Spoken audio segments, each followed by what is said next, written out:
The turn of events in week 21 of the Jodi Arias Murder 1 trial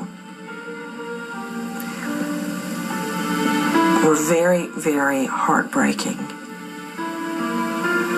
I identify very closely with the Travis Alexander family, who through no fault of their own have been dragged into a tornado of evil.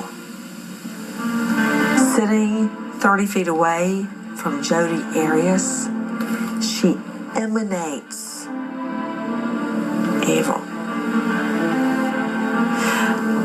I didn't understand what so many of her acquaintances were talking about when they would say, and they told me this separately, when you look at her, it's like you're looking at a blank. There's like nothing there. There's no soul. There's nothing behind her eyes.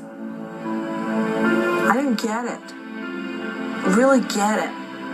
Until I went in the courtroom myself and sat feet away from her. And we locked eyes. And I've got to tell you, a feeling came over me. I get it.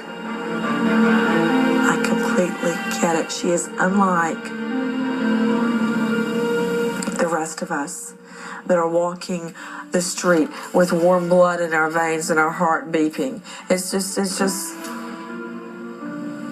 she's a whole different animal. And I felt that when I first saw her and we locked gaze. I get now what they're all talking about.